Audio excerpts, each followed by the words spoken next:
Bonjour à tous, alors aujourd'hui on se retrouve pour une nouvelle vidéo. Aujourd'hui on n'est pas tout seul, on est accompagné de Mélina qui est venue avec la magnifique Lotus.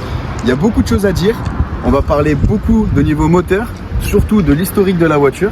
Je te laisse te présenter et nous présenter la voiture s'il te plaît. Alors enchantée, moi c'est Mélina.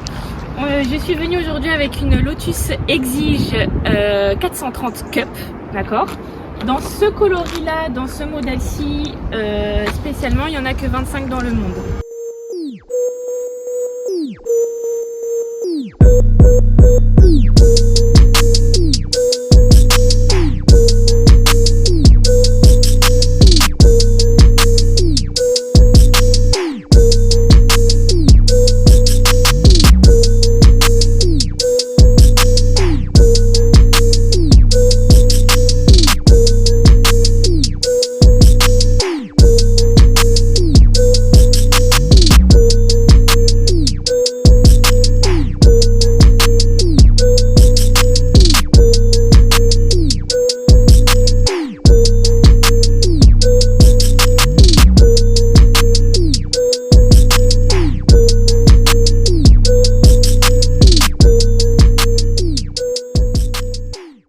Alors, on va faire la différence entre la 430 et la 430 Cup.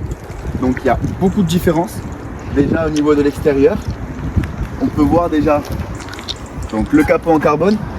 Tous les détails sont en carbone comparé à la 430, C'est ça, exactement. Lame avant aussi qui est tout en carbone. Avec le petit détail jaune, donc le liseré. Donc pareil, il y a une belle jupe, donc pareil qui est en carbone avec toujours le liseré jaune. Donc sur la couleur, on est sur une couleur British Racing Green, donc spécialement chez Lotus. Pareil, on y retrouve donc la prise d'air sur le côté, Le toit. le capot arrière avec le toit effectivement. Le toit qui se retire. On peut le retirer, mettre une capote si on a envie.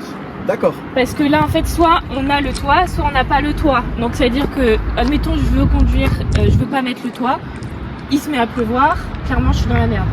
D'accord, ok. Donc, on peut mettre une capote qu'on peut mettre dans le coffre, pliable, et dans ce cas, on peut la mettre si vraiment il y a du mauvais temps ou autre. Donc après, on y retrouve le capot arrière, donc pareil, full carbone avec les prises d'air sur le côté. Et vu de derrière, on a un magnifique aileron, donc qui est plus grand que sur les 430 normales, donc qui est vraiment full carbone. Le diffuseur arrière avec toujours ce liseré jaune.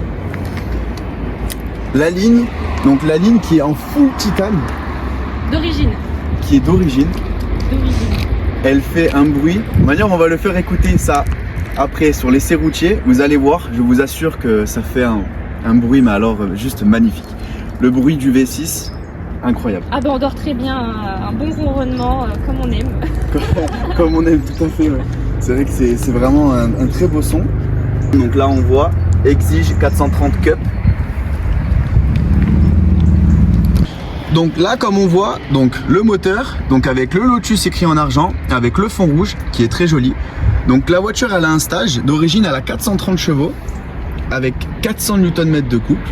Là, avec le stage 1, elle sort 500 chevaux avec 520 Nm de couple. Donc, ce qu'il faut dire, c'est que c'est un moteur donc qui n'est pas de chez Lotus parce que Lotus ne font pas de moteur directement. C'est un moteur donc de Toyota. Comme on peut voir, on a une admission. Donc Comotech, donc qui est un préparateur en Allemagne. Donc on voit l'admission donc en carbone comme on voit ici. Comotech font énormément de préparation sur les Lotus. Donc le coffre, donc c'est un petit coffre qui fait 120 litres. Il y a quand même un peu de place. Donc tu m'as dit que tu mettais à peu près 2 petits sacs, 3 grands sacs. 3 petits sacs mais souples, de sport ou autre, comme ça on peut bien entasser. Ouais. On oublie les valises dures. Ouais. Après il me semble que Lotus ils ont fait des packages que tu achètes et ça rentre tout pile. D'accord, ok, c'est des rangements. C'est des sacs exprès à la taille que tu rentres directement dans le coffre. D'accord, ok. Alors au niveau de l'intérieur, donc quand on ouvre la porte, donc déjà c'est très bas comme on peut voir. Donc sur les sièges, donc on y retrouve surtout des magnifiques sièges donc qui sont en full carbone avec de l'Alcantara, des surpiqûres jaunes et blanches, du cuir. On est bien tenu dedans. On est énormément tenu dedans. On y retrouve aussi donc les harnais pour la piste qu'on n'utilisera pas aujourd'hui. Donc quand on s'y assoit, donc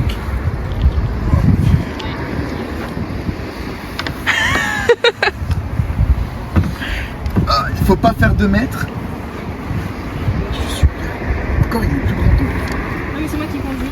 Ah. Les têtes. Voilà, Ok. vous allez- Ah. Ça a été très compliqué, je vous assure, c'est très compliqué de rentrer.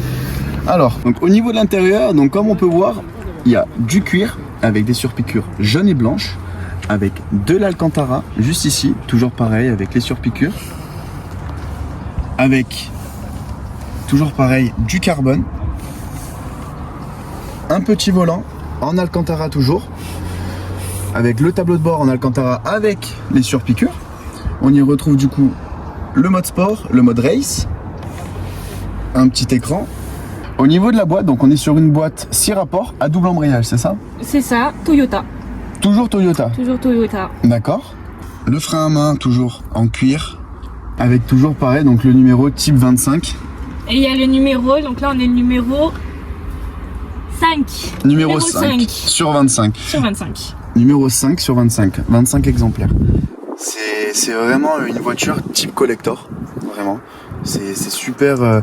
Il faut vraiment être passionné pour connaître en fait toute l'histoire de cette voiture. Donc quand on met le contact, donc on voit donc le compteur digital, donc avec le compte tour minute. Donc là on est en mode neutre, hein, comme on peut voir. C'est ça. Voilà. Ah. Donc là quand on démarre, donc on a là le bouton start and stop. Donc de dedans ça fait vraiment, là on est à l'intérieur, je sais pas si vous vous rendez compte, ça fait déjà vraiment un très gros bruit. Je vais vous laisser aller derrière voir un petit peu.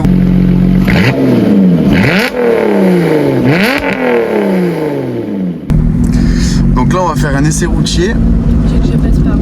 Alors en premier je vais te faire aller à droite. À droite? Ouais.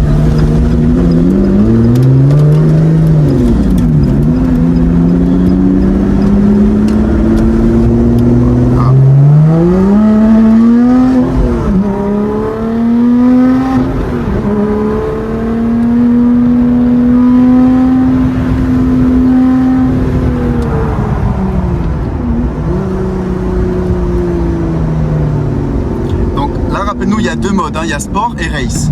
Normal, le sport, le mode normal. D'accord. Je vais où? Alors là, tu vas tout droit. Alors il y a le mode normal où tu as plus ou moins tous les aides, on va dire. Ouais. Tu as le mode sport qui ouvre un peu plus les valves. D'accord.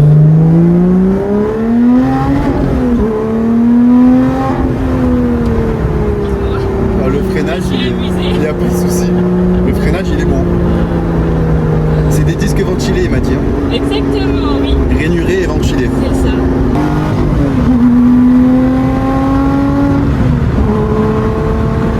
Il est parti tout de suite, mais bon, après ça c'est des réglages à faire. Mais ça, c'est des réglages. Donc là, tu es en mode. La chance pour. Là, tu es en sport, ok. Donc du coup, alors en mode race, comme on a fait la différence tout à l'heure, l'échappement fait plus de bruit, beaucoup plus de bruit. On va faire un passage de l'extérieur, mais déjà de l'intérieur, le bruit qu'elle fait, c'est juste magnifique. Juste magnifique. Le V6, il est.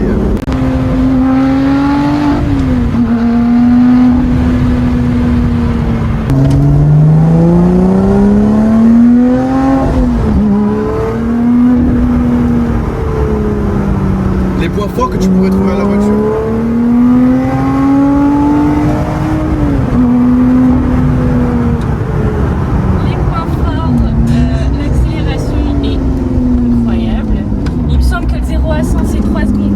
C'est ça, ouais. Voilà, donc c'est quand même l'équivalent d'une Audi R8 ou quand même d'une très grosse supercar. Ouais, là. Pardon. J'ai pas mis mon pardon, dis-moi. Non, j'allais dire, je me suis fait couper la parole tout à l'heure par la vitesse. J'ai même pas eu le temps. C'est.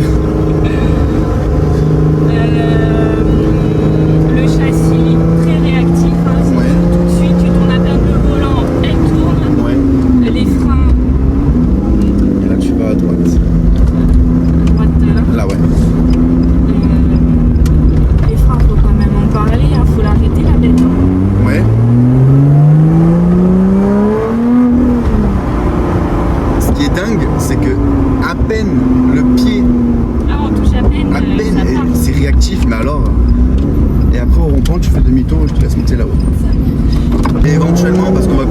parlé des points forts. Est-ce que tu as des points forts des points faibles pardon, à reprocher à cette voiture? Alors, en point faible, c'est une voiture où il faut être tout le temps concentré. D'accord. Comme il n'y a pas d'assistance, le moindre faux pas, on va dire, elle ne le pardonne pas. D'accord. Il y a 500 chevaux pour 1000 kg, le cul part très vite aussi. Ouais. Donc il y a ça. Au bout de 3 heures de route avec le moteur comme ça, moi perso ma tête. Ouais, Donc c'est vraiment une voiture de dimanche, d'occasion.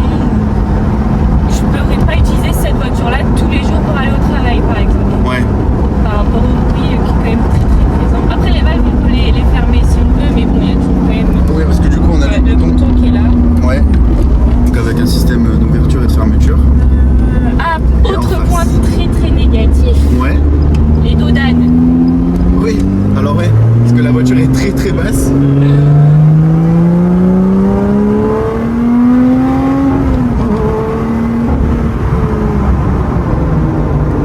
Bon, alors les freins, il n'y a rien à dire. Ça, les freins, il n'y a rien à dire. De toute manière, c'est un kit gros frein. Si je dis pas de bêtises. C'est ça, mais d'origine du coup. Ouais. Enfin de série, mais pour ce type de voiture là. On va faire un départ soft, mais juste pour vous faire écouter le bruit dans le tunnel à l'arrêt. C'est bon.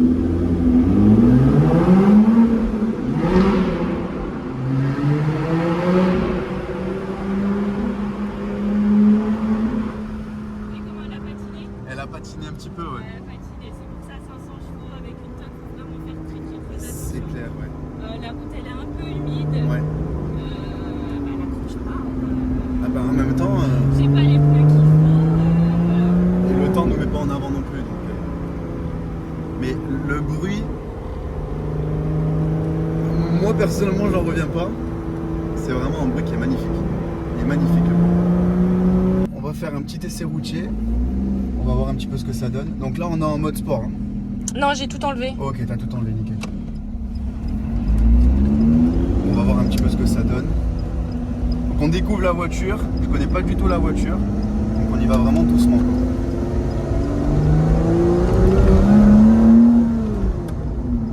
Il va éviter les trop grosses accélérations en première et deuxième, c'est tout. Après, une fois que tu es en troisième, tu peux. Ok. Bon, la manière où on arrive dans le village. Donc déjà au niveau du le volant est tout petit, c'est super sympa. Ça permet une maniabilité de la voiture. Après on ressent vraiment ce côté sport. Hein. C'est Au niveau du volant, tu sens que c'est dur quand même. ouais. Mais il faut vraiment la tenir quand même. C'est ça. On sent que là, quand tu accélères, voilà, là vraiment on est en deux, on est vraiment doucement dans le village. Parce que autant sur les routes de montagne, je peux concevoir qu'on a envie de s'amuser, mais dans les villes. Dans les villages, jamais. On respecte, il y a les piétons partout.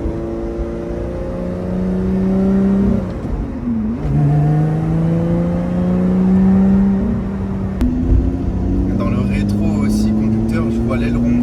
Ah, c'est beau, hein. Ah, c'est magnifique. Donc là, on a les fenêtres fermées. Juste un peu ouvert pour qu'on entende bien le son. Donc là, t'es en rien du tout. Pas en mode sport, pas en mode race, en mode Non, rien. non. Là, c'est normal avec les valves ouvertes quand même. D'accord, ok. Donc en fait, la seule différence quand tu passes en mode race. Il n'y a plus d'assistance, il n'y a plus du tout d'aide. Ok, d'accord. Bon, on va rester en mode normal.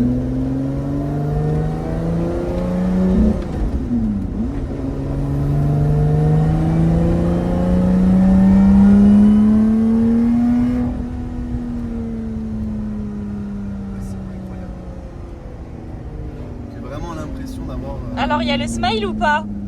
Il est où le là, smile? là. Si on n'a pas le smile, il y a quelque chose qui va pas là.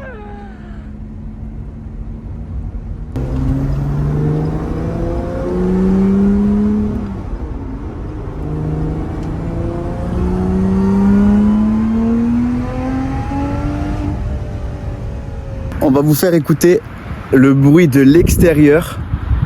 Je vous assure, c'est impressionnant. Moi, j'en reviens pas.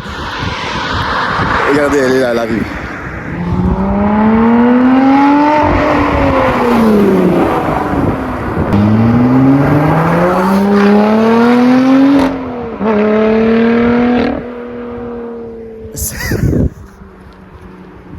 C'est incroyable, je vous assure.